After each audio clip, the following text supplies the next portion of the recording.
The ship was falling apart around him. Kim Tai-ho pulled hard on the controls, but nothing worked. Red lights flashed everywhere. Alarms screamed in his ears. Through the cracked window, he could see a green moon growing bigger and bigger. He was going to crash. He had been a cargo pilot for 3 years. He carried supplies between space stations. It was boring work, but safe work. At least it was supposed to be safe. Then the gravitational storm came out of nowhere. It grabbed his small ship like a giant hand and threw it toward this unknown moon. Tai-ho closed his eyes and held on tight. The crash was violent. Metal screamed, glass shattered, his body slammed against the seat straps again and again. Then everything went quiet. When Tai-ho opened his eyes, he was hanging upside down. Blood dripped from a cut on his forehead. His left arm hurt badly, but he was alive. He cut himself free from the straps and fell to the ceiling, which was now the floor. The ship was completely destroyed. Smoke rose from broken machines. Through a hole in the wall, he could see trees. Tall, purple trees with leaves that glowed softly in the dim light. Tai-ho crawled out of the wreck. The air was thick and warm. It smelled like flowers and rain.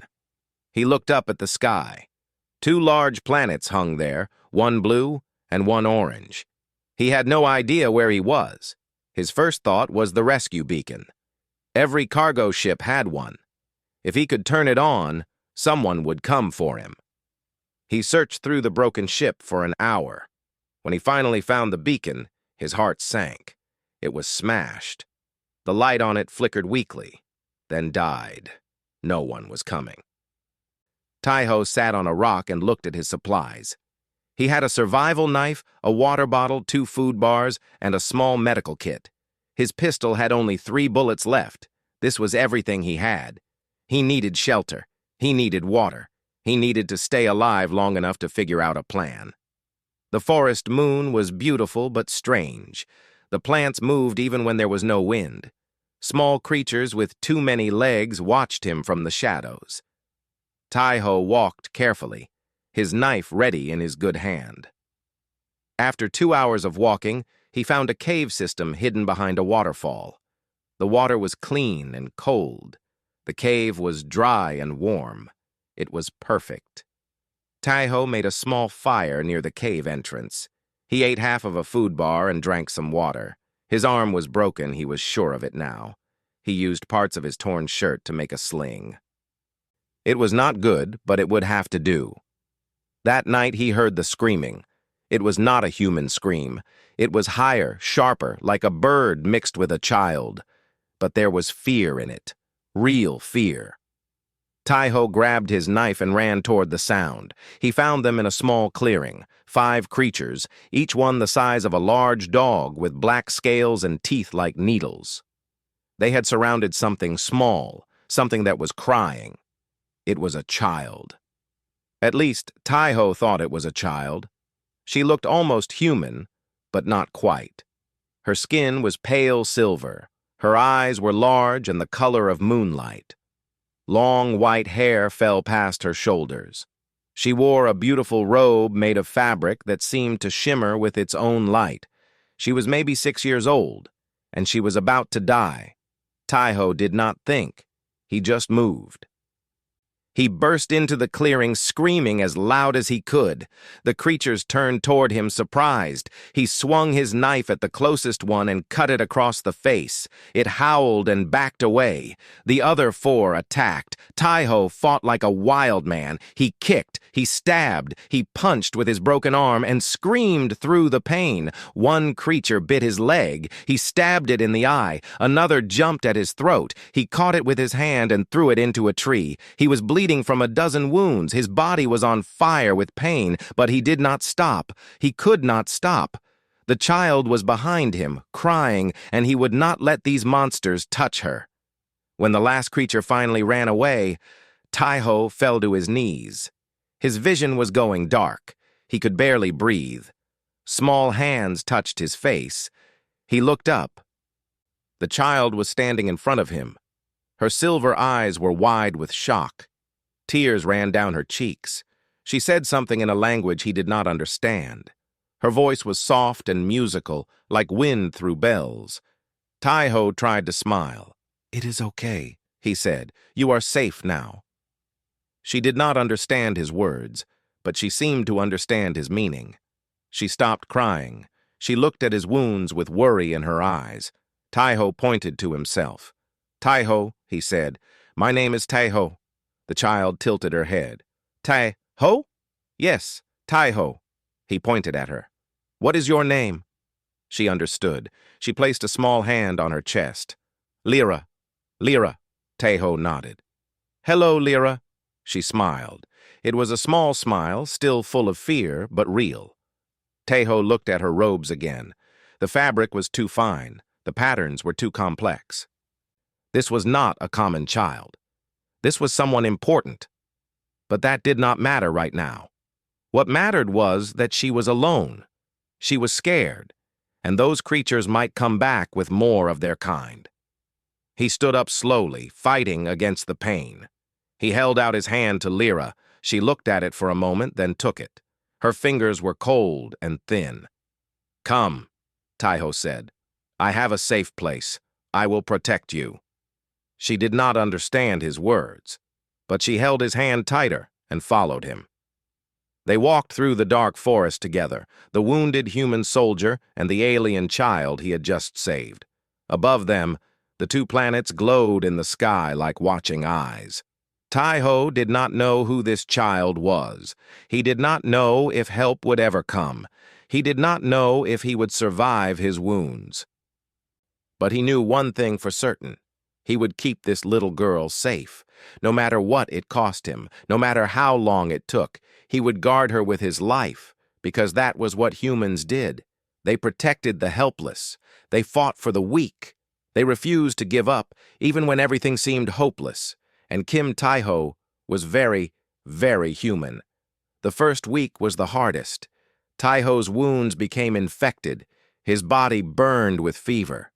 He shook and sweated through the long nights, dreaming of home, of his mother's cooking, of rain falling on Seoul streets. Sometimes he forgot where he was. Sometimes he forgot who he was. But every time he opened his eyes, Lyra was there. She brought him water from the waterfall, carrying it in her small hands because they had no cup. She pressed cool leaves against his forehead.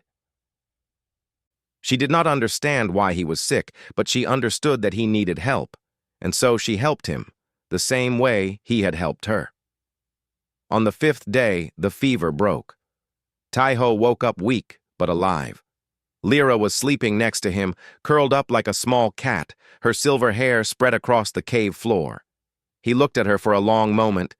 This strange little alien girl had saved his life. They were even now. But he did not leave. He could not leave.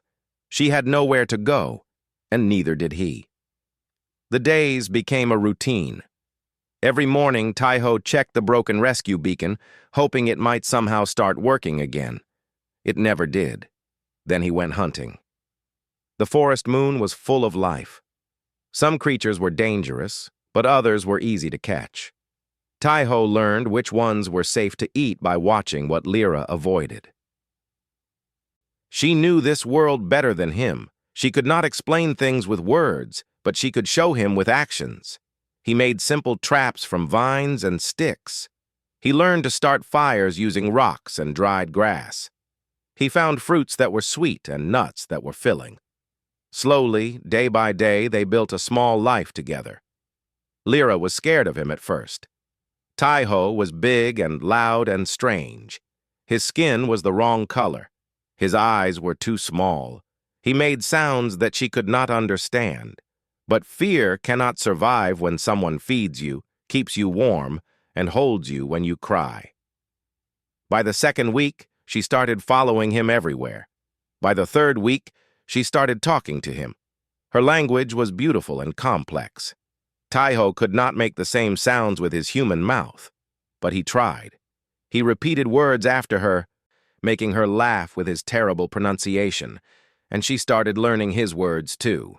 Simple things first: water, food, fire, sleep, safe, danger, then harder things: friend, trust, home.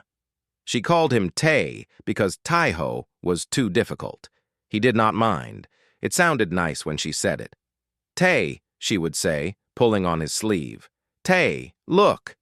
And he would look at whatever she wanted to show him. A strange insect with golden wings, a flower that sang when the wind touched it, a river that glowed blue at night. She showed him the wonders of her world, and he showed her the wonders of being human. He taught her games, simple games that children on Earth played. Hide and seek, rock, paper, scissors. She did not understand the rules at first, but she learned fast. Soon she was beating him every time. He told her stories, too. Stories of Earth. He described the oceans, huge bodies of water that stretched forever. She could not believe it.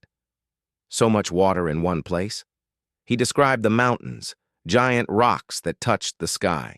He described the cities, where millions of humans lived together in buildings made of glass and steel. Lyra listened with her mouth open. Her silver eyes glowed with wonder. Earth sounded like magic to her. A whole planet full of Tays. How amazing that must be. At night, when the fire was low and the forest sounds grew loud, she sang to him. Her songs had no words that he could understand, but they made him feel things. Sadness, hope, longing for something far away. He realized that she was singing about home, about her family, about a life that seemed impossibly distant. Your mother, Tai-Ho said one night, pointing to the sky. Is she up there? Lyra looked at the stars, her eyes filled with tears, but she did not cry. She nodded slowly. She will find you, Tai-Ho said. I promise, someone will come. Lyra leaned against him. She was so small, so fragile. On this moon full of monsters and danger, she had only him, and he had only her. Weeks passed. Tai-Ho lost count of the days. His clothes became rags. His beard grew long and wild. His body grew thin from never having quite enough food. But he never stopped trying. Every day he hunted. Every day he checked the beacon. Every day he kept Lyra safe. She was changing too. She grew taller. She learned to help with the traps. She could now speak enough human words to have simple conversations. She stopped being afraid of the forest. She started being brave. Tay, she said one evening, as they watched the sunset paint the sky in colors of pink and gold. Why you help me? It was a hard question. Tai-Ho thought about it for a long time. Because you needed help, he said finally, and I was there. That is what humans do. We help people who need it. All humans? She asked. Most humans, he said. We are not perfect. We make mistakes. We fight with each other sometimes. But when someone is in trouble, when someone is hurt or scared or alone, we try to help. It is who we are. Lyra was quiet for a moment. Then she said, My people think humans are, how you say, less? Less than your people? Yes, less smart, less strong, less good. Tai-Ho laughed softly. Maybe they are right. Your people can travel between stars. They live for hundreds of years. They have technology that looks like magic to us. We are just small creatures from a small planet. But you saved me, Lyra said. You almost died for me. You stay with me when you could leave. She shook her head, her white hair moving like water. That is not less. That is more. Tai-Ho did not know what to say. He just put his arm around her and held her close. The fire crackled. The stars came out one by one. Somewhere in that vast darkness, Lyra's people were searching for her. Tai-Ho hoped they would find her soon. She deserved to go home.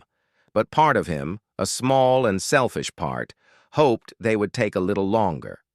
Because he had never had a daughter.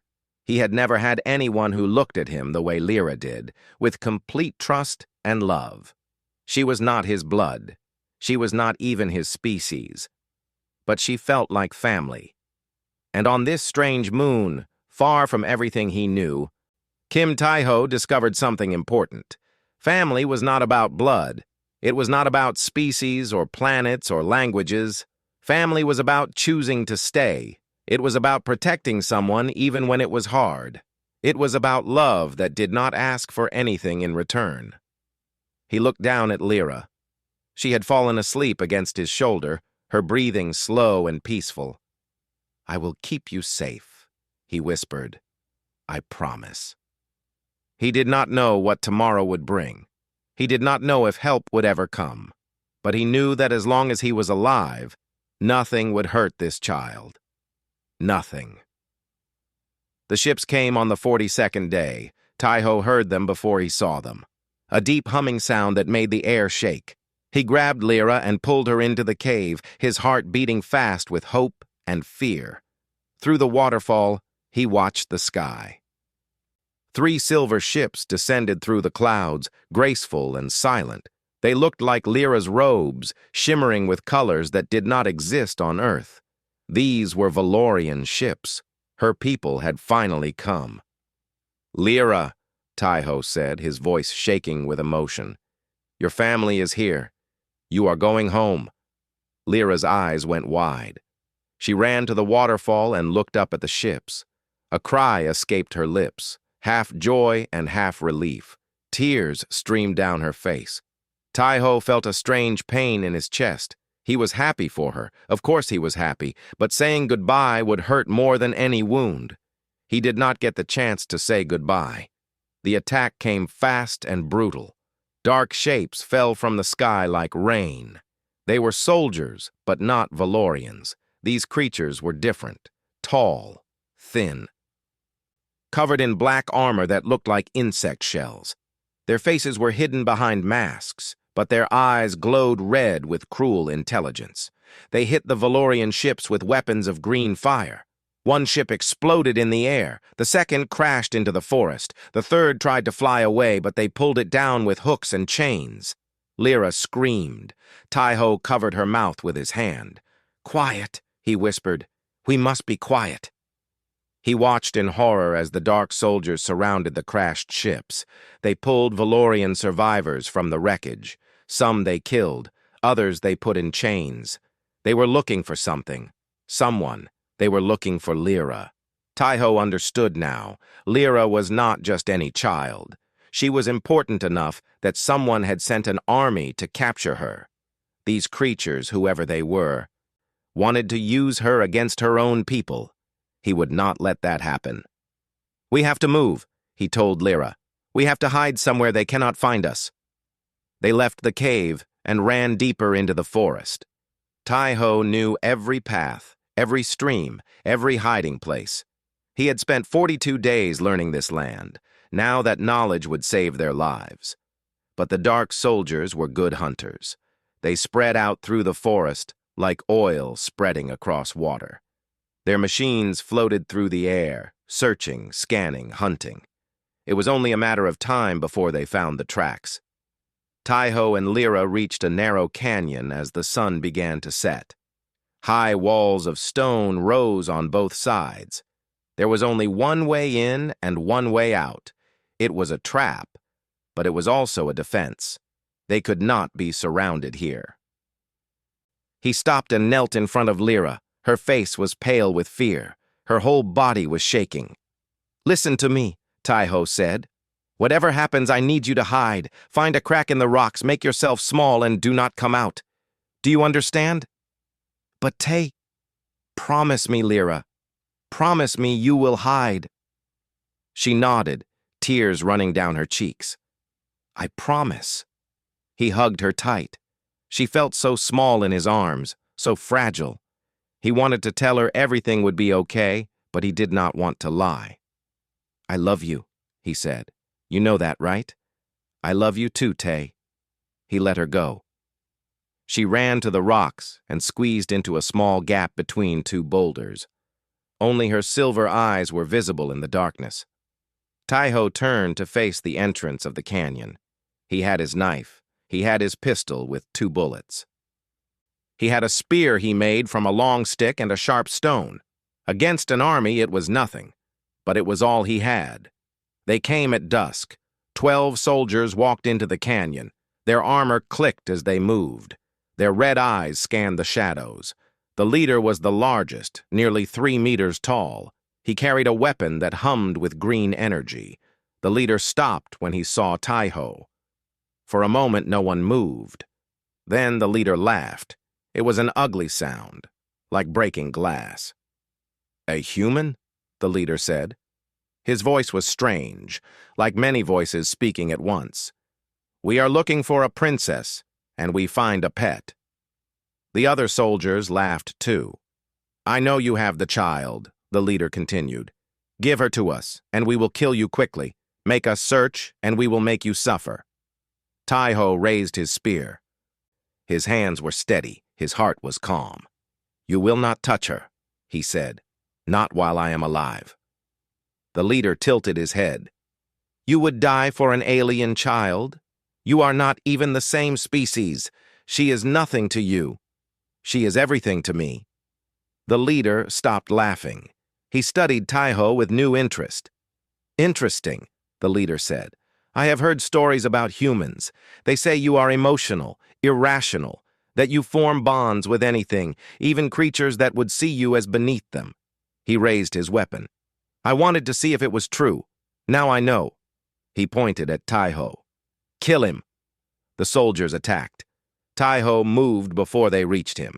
He threw his spear at the closest soldier. It went through the armor and stuck in the creature's chest. The soldier fell. 11 left. He pulled his pistol and fired twice. Each bullet found a target. 2 more soldiers dropped. 9 left. Then they were on him. Tai-Ho fought with his knife, with his fists, with his teeth. He was not stronger than them. He was not faster than them. But he was fighting for something more than survival. He was fighting for love. A blade cut his shoulder. He ignored the pain and stabbed the attacker in the throat. Claws raked his back. He spun and drove his knife into an eye. They hit him again and again, but he would not fall. Every time they knocked him down, he got back up. The soldiers started to hesitate. This was not what they expected. This human should be dead by now. Why did he keep fighting? Why did he not give up? Tai-Ho killed 3 more before his body finally failed him. He was on his knees, bleeding from wounds too many to count. His knife was broken. His arms would not move. One eye was swollen shut. He could barely breathe, but he was still between them and Lyra. The leader walked toward him slowly. He was the only one left standing besides 3 wounded soldiers.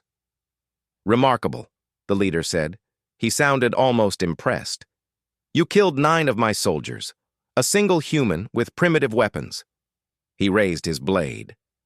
"I will remember you." Tai-Ho looked up at him. Blood ran down his face, but he smiled. "She will remember me too," he said. "And when she grows up, she will make you pay for this." The leader raised his blade to strike. A sound split the air like thunder. Light filled the canyon, brighter than any sun. The leader turned, and his red eyes went wide with fear. A ship descended from the sky. It was massive, it was golden, and it moved with the anger of a god. Tai-Ho fell forward onto the cold stone. His vision was going dark. But before he lost consciousness, he heard a voice. It was a woman's voice, cold and terrible and beautiful. "Find my daughter," the voice commanded, "and destroy anyone who stands in your way." Then everything went black. Queen Sorin had not slept in 42 days. From the moment her daughter disappeared, she had searched without rest. Every ship in her fleet scanned every corner of space. Every spy in her network hunted for information. Every soldier in her army stood ready to fight. Lyra was more than her daughter.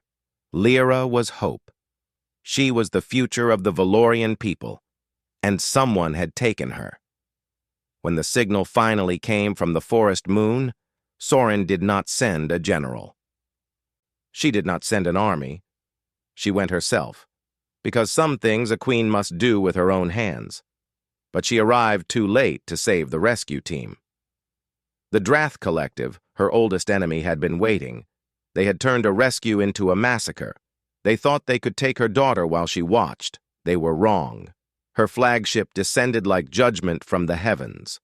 Golden light poured from its weapons. The remaining Drath soldiers died before they could run.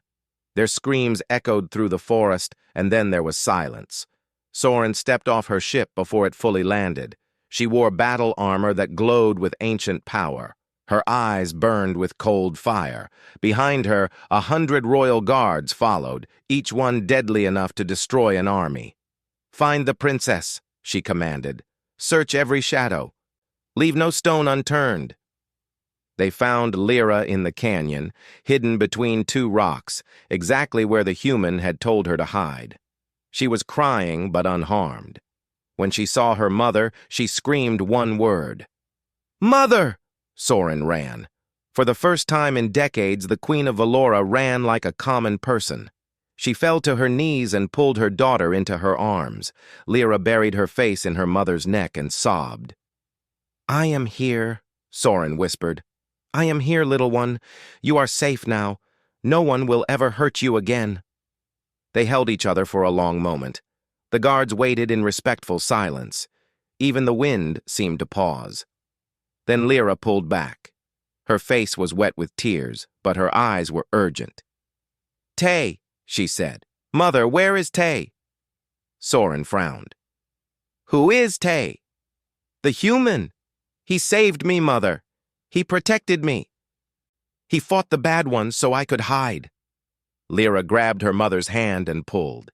"Please, we have to help him." They found the human at the entrance of the canyon. He was lying face down in a pool of his own blood. Around him lay the bodies of 9 Drath soldiers. 9.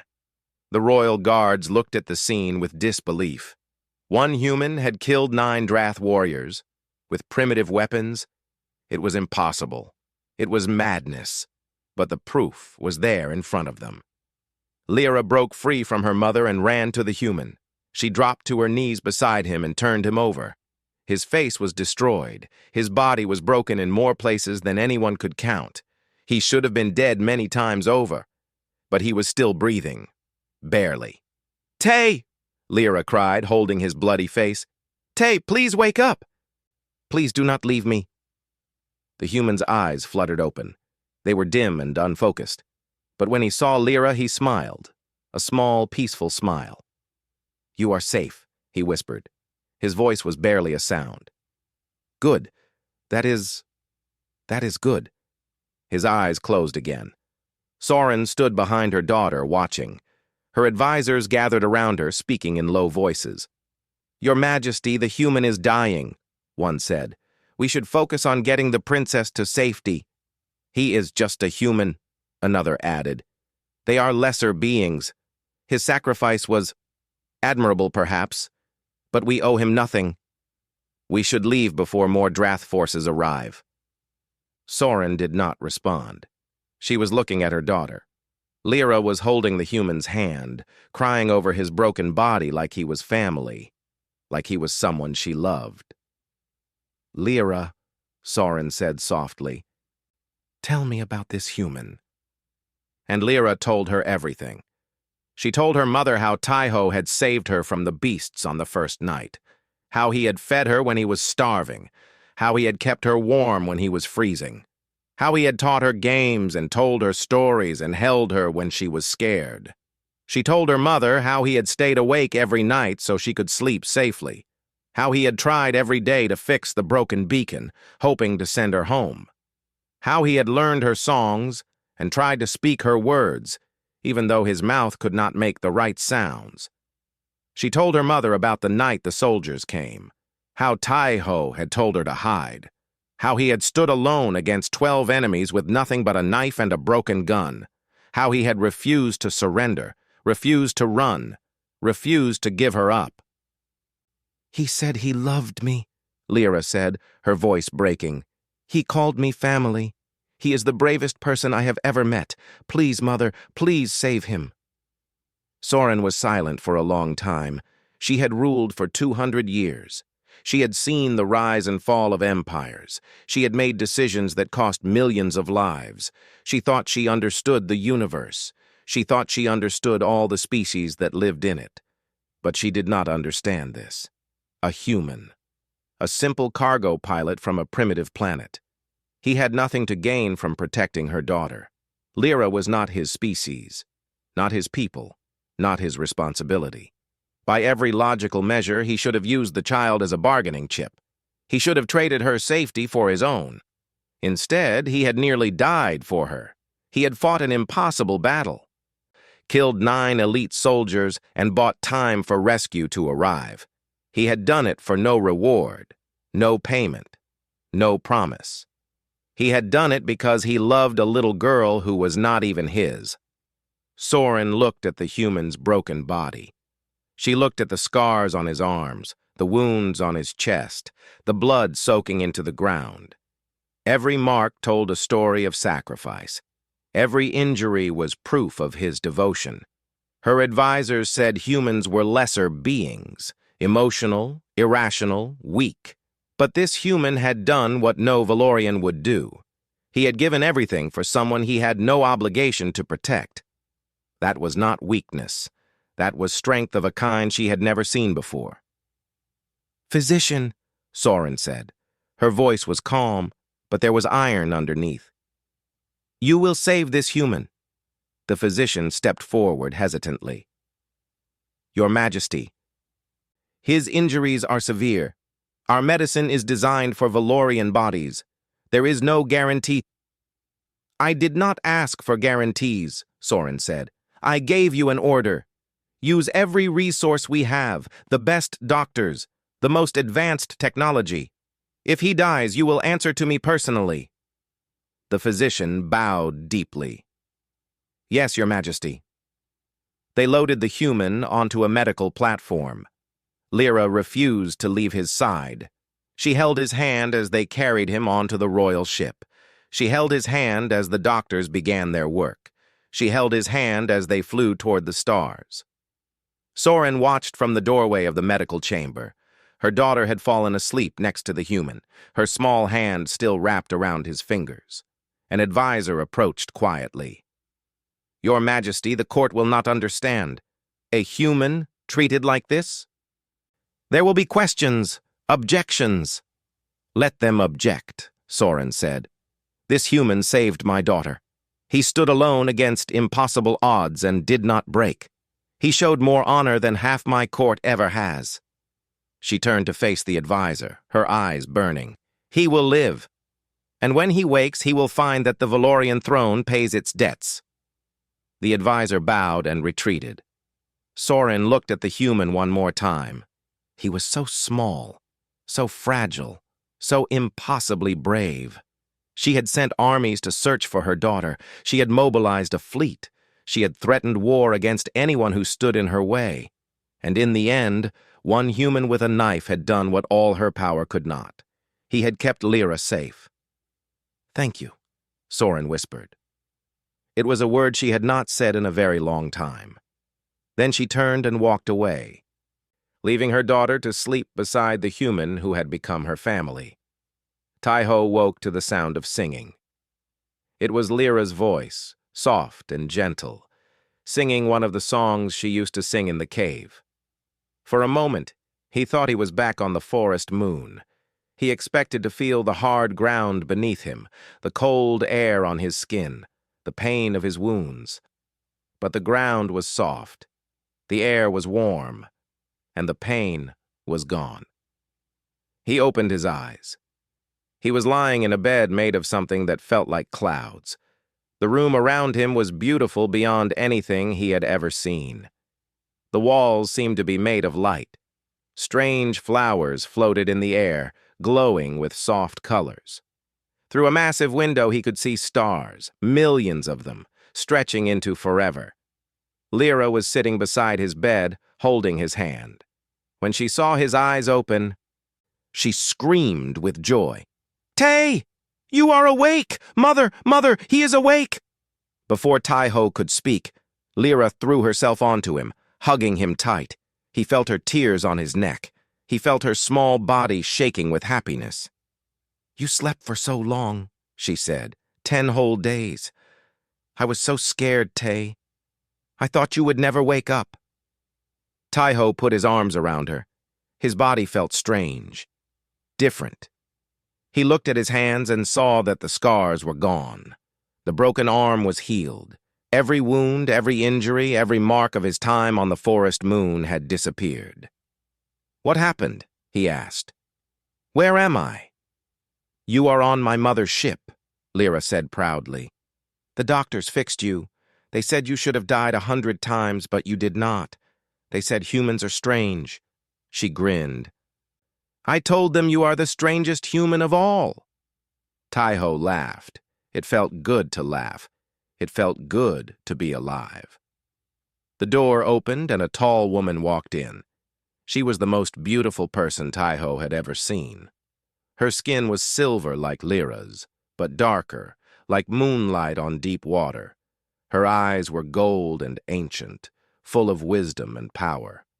She wore a crown of floating crystals that circled her head like a halo. This was the voice he had heard in the canyon. This was the queen. Taiho tried to stand, to bow, to show some kind of respect. But his legs would not hold him. He fell back onto the bed. "Do not strain yourself," the queen said. Her voice was cool but not unkind. "Your body has been through a great deal. Even with our medicine, you need time to recover." "Your Majesty," Taiho said, "I am sorry. I do not know the proper way to address you." "You saved my daughter's life," the queen said. "You may address me however you wish." She walked closer and sat in a chair beside his bed. Lyra climbed onto her lap, looking back and forth between her mother and Taiho with bright, happy eyes. "I have read the reports," the queen continued. 42 days alone on a hostile moon. Hunting, building, surviving with almost nothing. Fighting 9 Drath soldiers with a knife and a broken weapon. She shook her head slowly. "My generals do not believe it. They think the reports are exaggerated." "They are not exaggerated," Taiho said quietly. "I know." The queen studied him with those ancient, golden eyes. "I have watched the recordings from Lyra's emergency beacon. I saw everything. Every day you spent protecting her. Every night you stayed awake so she could sleep. Every story you told, every song you learned." Her voice softened. "I saw how you held her when she cried for home. I saw how you made her laugh when she was afraid." Taiho did not know what to say. He had not known anyone was watching. He had not done those things for praise or reward.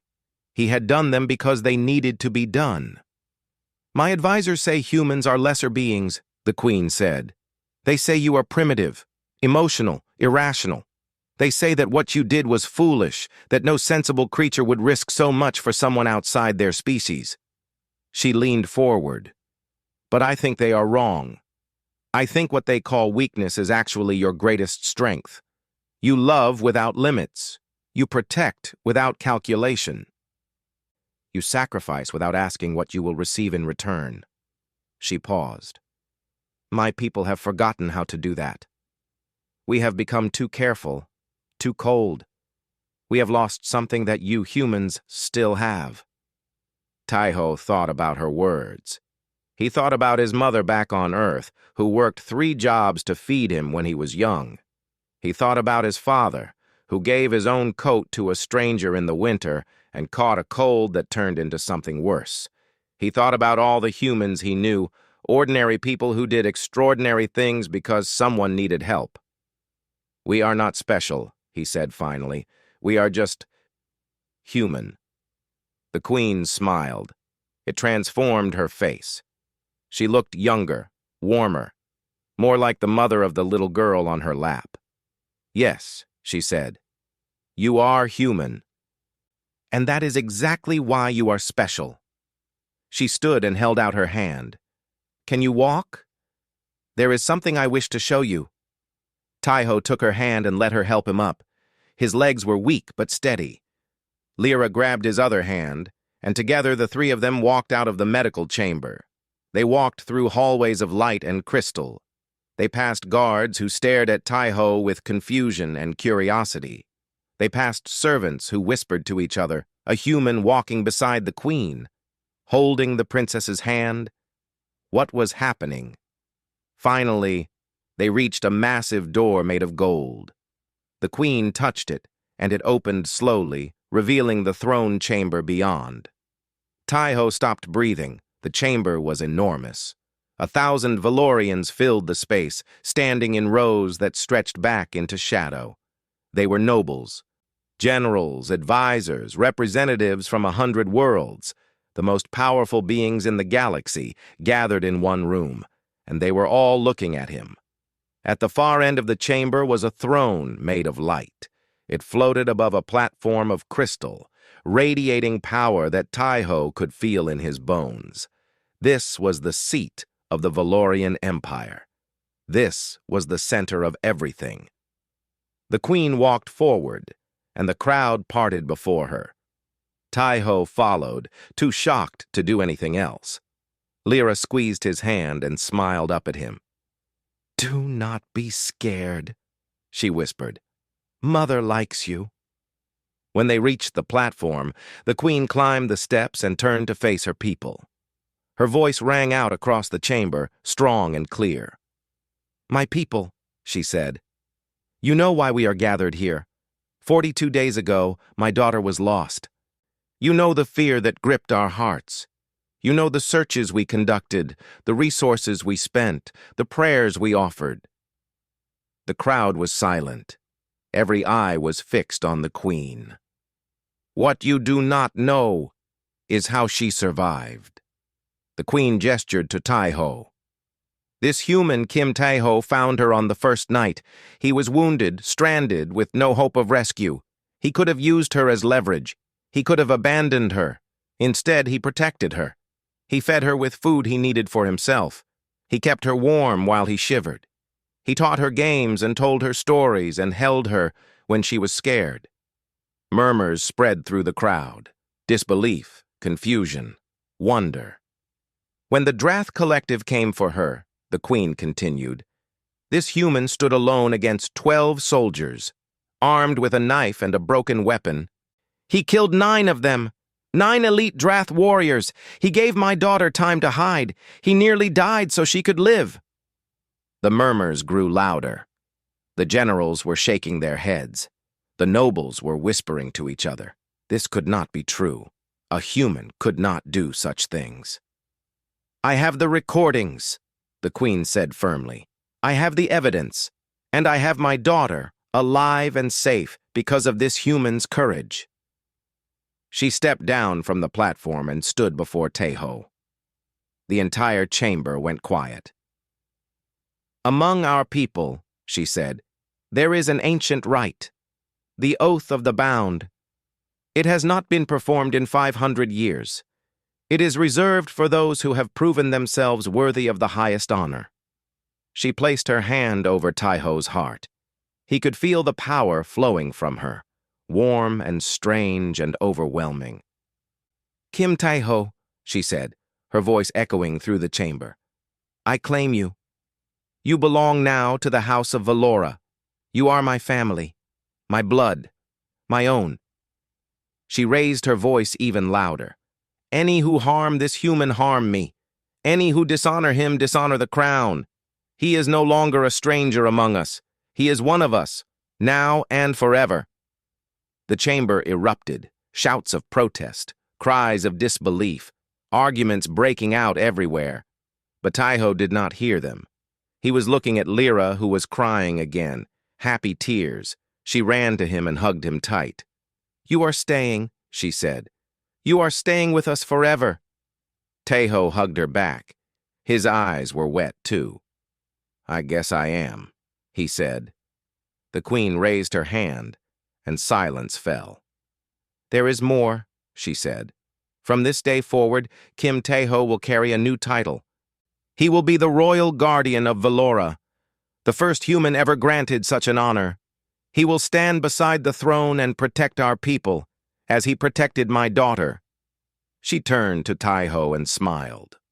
"Welcome to the family," she said. The crowd slowly began to change.